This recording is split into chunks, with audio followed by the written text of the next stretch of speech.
안녕하세요, 여러분. 세상을 바꾸는 사람들의 영상 굽는 마을에 오신 걸 환영합니다. 양심의 가책이란 무엇인가? 오늘의 이야기입니다. 여러분 사시면서 양심의 가책을 느껴보신 적이 있나요? 저는 있습니다. 네. 그런데 언제 느껴봤냐고요? 글쎄요, 언제 느껴봤죠? 네. 양심의 가책? 저번에 얼마 전에 제가요, 저희 어머님을 모시고 밭에 비료를 주려고요. 비료를 사러 갔습니다.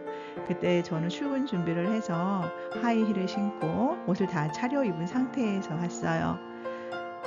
그런데 이제 차에다가 비료 부대를 하나를 싣고 그 다음에 모종을 몇 개를 실었어요.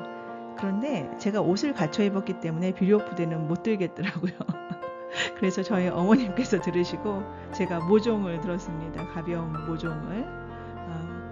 그런데 그때 좀 양심의 가책을 느꼈어요. 네, 그것도 양심의 가책 맞죠? 네, 우리 오늘 양심의 가책에 대해서 이야기합니다. 네, 오늘의 낭독 시작하도록 하겠습니다. 양심의 가책이란 무엇인가? 실력으로 정정당당하게 경쟁하는 사회 속에 리베이트는 일종의 성과금과 같기 때문에 양심의 가책을 받을 필요가 없다.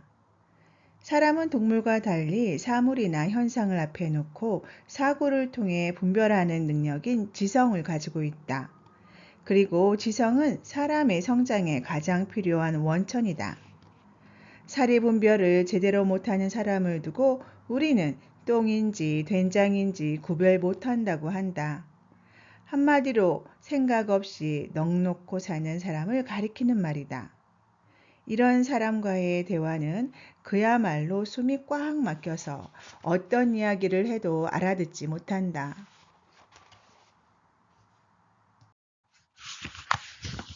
왜 그럴까? 숲을 보지 못하고 나무만 바라보는 어리석음 때문이다.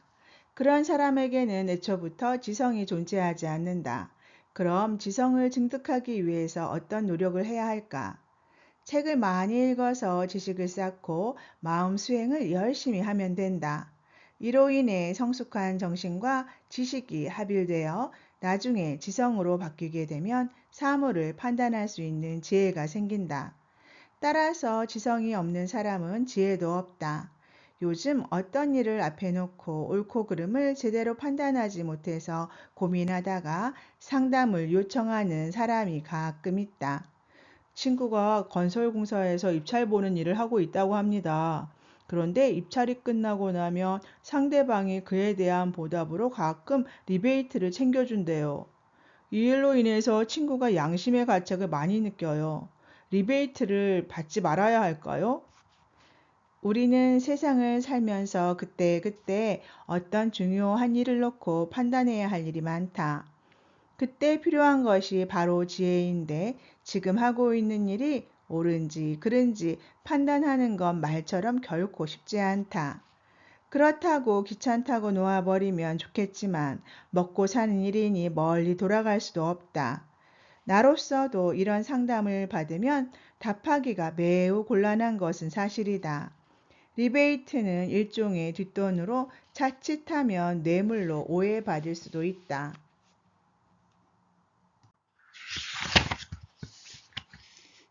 특히 뇌물죄는 아주 큰 죄이므로 양심의 가책을 받을 수밖에 없다. 나는 이 어려운 질문에 대해 17년 동안 깊은 산속에서 홀로 수행하면서 증득한 지혜를 바탕으로 조언했다. 원래 가책은 인도의 붓다 시절 계율을 어기는 수행자들을 처벌할 때 쓰인 말이다. 수행자가 계율을 어기면 비구계를 받지 못하는 것은 물론 설령 수계를 받았다고 하더라도 대중 앞에서 법문을 하지 못할 뿐만 아니라 직책도 맡지 못하고 모임에도 참석하지 못하게 한 데서 유래했다. 그런데 현대에 와서는 가책이란 말은 자신의 잘못을 뒤돌아보고 책망한다는 말로 바뀌었다. 사람이 자신의 잘못을 뒤돌아본다는 것은 양심적이기 이전에 매우 인간적이다. 그런데 과연 이런 사람이 얼마나 될까? 히틀러, 김일성 등 희대의 독재자들은 수백만 명의 인간을 죽이고도 양심의 가책을 전혀 느끼지 않았다. 그들에게 있어서 타인의 생명은 자신의 권력 유지를 위해 사용된 한낱 물건에 불과했다. 그들은 사람이 아니라 동물에 가깝다. 이와 달리 대부분의 사람은 누구나 본질적으로 양심을 가지고 있다. 그래서 이 사회가 유지될 수 있는 것이다. 어쨌든 나는 다시 상담자의 질문으로 돌아가겠다. 외국 기업들은 리베이트를 상거래에서 오랫동안 인정받아온 일종의 거래 과정으로 보고 있다. 적당한 리베이트는 오히려 경제를 활성화시키고 일의 의욕을 높이는 구실을 하기 때문에 외국에서는 관행처럼 리베이트를 지급하기도 한다. 하지만 한국에서는 정상적이지 않고 과도하게 리베이트를 제공하는 것은 공정거래법상에서 뇌물로 보고 금지하고 있다. 여기에서 과도한 리베이트라는 말에 주목할 필요가 있다. 요즘엔 술접대, 성접대 그리고 수억 원에 이르는 리베이트가 종종 문제가 되고 있다. 만약 리베이트가 과도한 것이 아니라면 열심히 일한 대가이기 때문에 양심의 가책을 느낄 필요가 없지만 그것을 투명하게 밝힐 필요는 있다. 그렇지 못하면 주변으로부터 큰 오해를 받을 수가 있다. 그게 싫다면 당연히 받지 말아야 한다. 요즘 사회는 소통의 시대이다. 여기에서 소통이란 대화만 뜻하는 것이 아니라 물질과 물질, 일과 일, 정신과 정신을 나누는 걸 말한다.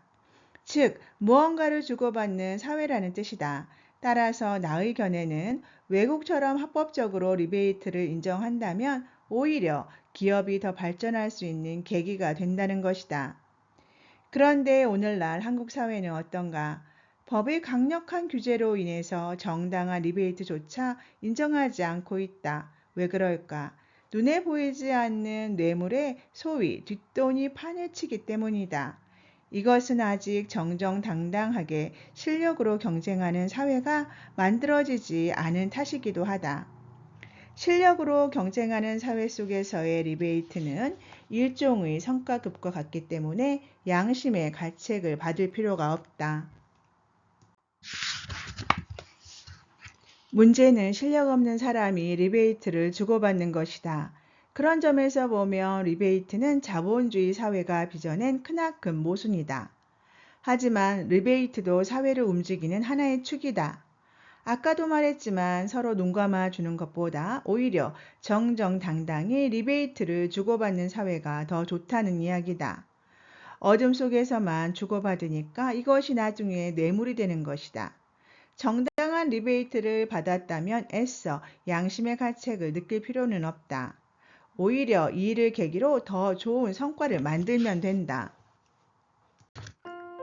네, 여러분 오늘의 이야기 어떠셨나요? 양심의 가책이란 무엇인가? 좀 많은 것을 느끼게 합니다. 우리가 양심이라는 것은 사람이 본연적으로 느껴지는 감정에서 오는 거잖아요. 느낌에서.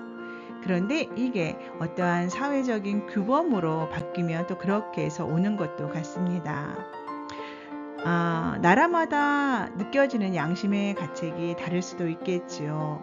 왜요? 문화나 습관이나 어떤 규범으로 자리 잡은 게 다르니까요. 그렇기 때문에 양심의 가책은 상황별로 다르지 않을까라는 생각도 하죠. 네, 그러면 이러한 양심의 가책을 안 느끼고 아니면 양심의 가책을 지혜롭게 사용할 수 있는 것은 저희가 지혜를 갖고 있을 수밖에 없는 것 같아요. 지혜롭게 사용하기 위해서는 지혜가 있어야 된다. 약간 말이 좀 그렇긴 하지만 네, 양심의 가책 좀 더 공부해 보아야 할 부분인 것 같습니다. 오늘의 이야기는 여기서 끝내고요. 책 소개 잠시 드리겠습니다.